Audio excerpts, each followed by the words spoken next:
légèrement blanches et translucides. Ces petites plantes qui apparaissaient partout étaient en train de me survoler. Nous étions à l'intérieur d'une énorme cavité. Je pense que c'étaient les caves d'un énorme immeuble. On était à l'intérieur des caves de cet énorme immeuble. Ça me paraissait être des caves communes, comme toutes les caves qu'il y a dans les immeubles. Il y avait un parking complètement souterrain, duquel je pouvais apercevoir la nature qui avait repris ses droits. La nature avait repris ses droits. Il y avait des plantes qui poussaient tout le long et des racines qui s'étaient ancrées dans le béton. Le bitume était fissuré à certains endroits. Il fallait que l'on passe et que l'on puisse laisser un écart, entre là où nous étions avant et là où quand on a sauté, on se retrouve. Il y avait cet écart, cette énorme fissure. Il fallait que l'on puisse laisser un écart entre là où on avait fixé la corde et la corde à laquelle on s'était attaché. La deuxième, sur laquelle on avait fixé à une racine une deuxième corde, on était passé. On était passé de l'autre côté. Un pied devant l'autre, me disait-il. Un pied devant l'autre, et puis on est arrivé à la surface.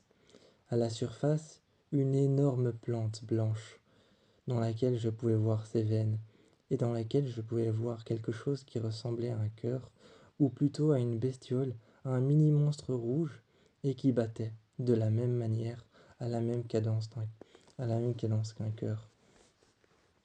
Je me suis avancé, et cette plante s'est tournée vers moi. Elle ne m'a pas observé, et pourtant j'ai eu l'impression d'être observé. On a continué. Cet homme qui connaissait tout par cœur, que je suivais. Qui connaissait tout par cœur, que je suivais, et que on suivait tous les deux. Finalement, on le suivait tous les deux.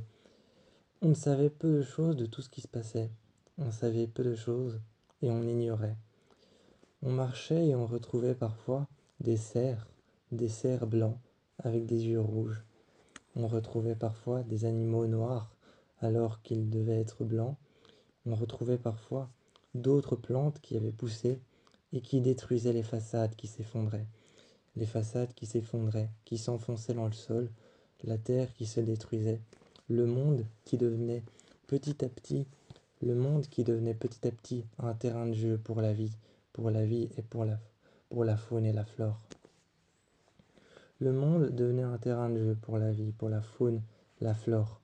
Le monde venait à se détruire tout seul, les racines prenaient place dans le béton, les racines prenaient place dans le bitume, les arbres poussaient. Partout autour de nous, les plantes commençaient à apprivoiser ce monde.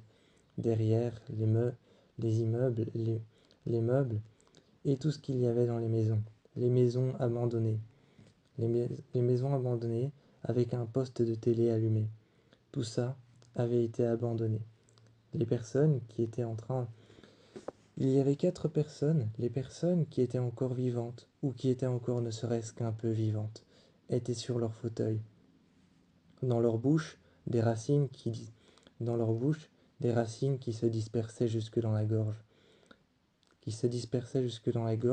Et qui poussaient contre la chair pour pouvoir apparaître finalement à la surface. Les personnes qui avaient survécu étaient paralysées mais accrochées à un arbre, accrochées à leur fauteuil, ou alors avaient survécu dans leur maison, en n'établissant aucun contact avec le monde extérieur. Un homme avait survécu avec 3 cadavres dont des racines s'étaient développées dans leur gorge et des racines qui poussaient contre la chair pour apparaître à la surface. Moi, je me disais, comment c'est possible de vivre avec des cadavres? Comment c'est possible? Et ils ne se désagrégeaient pas, ils ne disparaissaient pas. Les cadavres ne s'enfouillaient pas. Ne commençaient pas à disparaître. Ils ne commençaient pas à pourrir ou quoi que ce soit.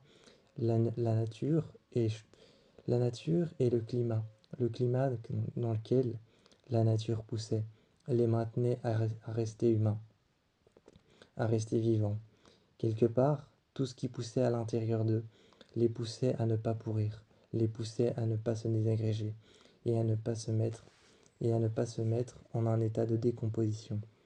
Les cadavres, on a essayé de sectionner les veines, les artères qui étaient plutôt les veines et les artères des plantes que celles des humains, on a essayé de les sectionner et de la sève a coulé, avec du sang aussi, du sang et de la sève réunis.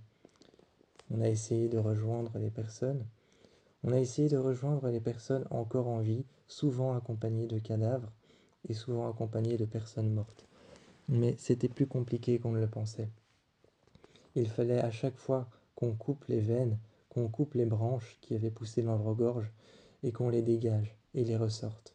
Ça ressortait souvent avec un bout de chair, avec un bout de gorge ou avec un bout de peau.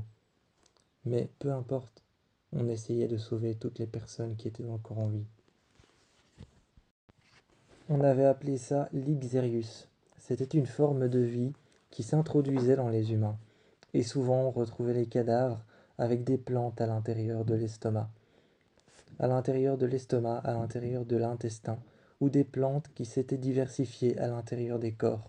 Les corps ne devenaient plus que des enveloppes charnelles. Les corps ne devenaient plus que un noyau dans lequel se développait une plante, ou à partir duquel se développait une plante. Souvent les corps étaient retrouvés parfois encore en vie, et il fallait sectionner parfois un artère pour tuer la personne. Il fallait sectionner un artère, une veine, laisser s'écouler son sang, et en même temps essayer de sectionner la plante de l'intérieur. C'était quelque chose de très chirurgical, mais en même temps déplacer les corps n'était jamais très facile. Alors souvent ce qu'on faisait, c'est qu'on tuait la personne d'abord, et ensuite on sectionnait l'artère de la plante. La plante avait trouvé un moyen d'avoir des artères, de communiquer avec les veines du corps, de communiquer avec le sang, et et la sève qu'il y avait à l'intérieur des plantes avait trouvé un moyen de se verser à l'intérieur. Elle avait trouvé un moyen de se verser à l'intérieur du sang et de récupérer tout ce que le sang pouvait lui donner comme carburant pour pouvoir continuer à grandir à l'intérieur de ce qu'elle avait trouvé comme enveloppe.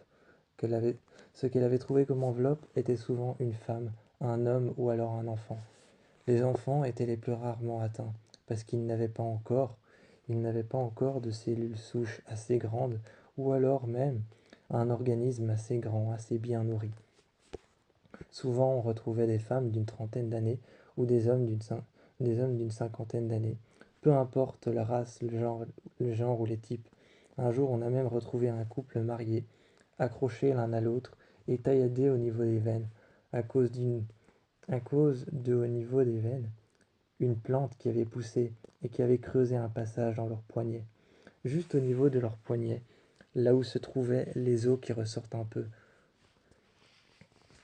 Cette plante avait trouvé un moyen de percer la chair, de rentrer à l'intérieur. Et finalement, par le bras, par les épaules, cette personne était suspendue. Cette personne était suspendue sur le côté, sa tête penchée et les racines qui sortaient de sa bouche. Elle avait trouvé un moyen de rentrer toute seule plutôt que de rentrer par des orifices déjà existants, comme le nez ou alors comme la bouche.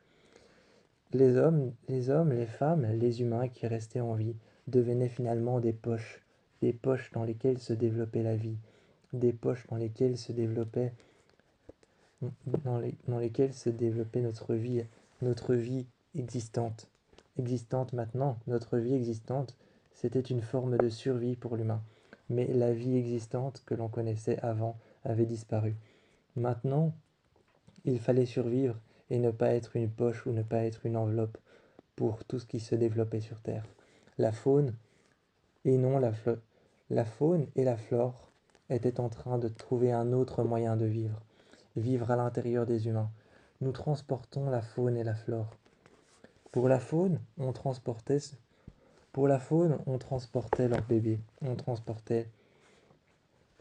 transportait parfois des souches de spermatozoïdes pour les pour- parfois on transportait des souches de spermatozoïdes pour pour la, pour la faune et pour la flore. On n'était plus que des enveloppes et il fallait que l'on survienne à nos besoins. Il fallait que l'on vive et que l'on essaye de ne pas devenir des poches. C'est comme ça on avait appelé ces personnes les poches, les enveloppes vivales. Les enveloppes vivales étaient les personnes qui transportaient les plantes pour la flore et qui transformaient et qui transportaient les spermatozoïdes à l'intérieur de leur corps. Pour la, pour la faune. Pour la faune, ils transportaient les spermatozoïdes et transportaient de quoi se développer à l'intérieur de leur corps, sans même le savoir. Ça grandissait, et puis ça devenait quelque chose de vivant, et ça sortait par leurs bras, ou alors ça sortait par leurs côtes. Ça vivait à l'intérieur de leur cœur, entre la chaleur des poumons et du cœur, et des battements de cœur par minute. Ensuite, il sortait de l'humain, et il disparaissait. C'était comme ça qu'on pouvait distinguer quelqu'un qui avait été... C'est comme ça qu'on pouvait distinguer quelqu'un qui avait été touché. Quelqu'un qui avait été touché avait toujours une veine plus grosse que l'autre. C'était une racine qui avait poussé dans son bras. Quelqu'un qui avait été touché ou qui transportait quelqu'un qui avait été touché ou qui transportait un spermatozoïde pour pour la faune, lui, était toujours très pâle, du genre à ressembler presque à quelqu'un qui ressemblait à une poupée de porcelaine. Il transportait un spermatozoïde de quoi se développer pour les animaux qui eux aussi s'étaient développés à essayer de trouver un moyen que nous, les humains, nous transportions le moyen de eux pour que eux se développent, pour que eux puissent finalement s'agrandir, agrandir leur variété. Nous n'étions plus que des poches humaines, mais ceux qui n'étaient pas touchés devaient trouver un moyen de survivre. En attendant, on tentait de survivre à travers les maisons et les immeubles qui étaient encore debout.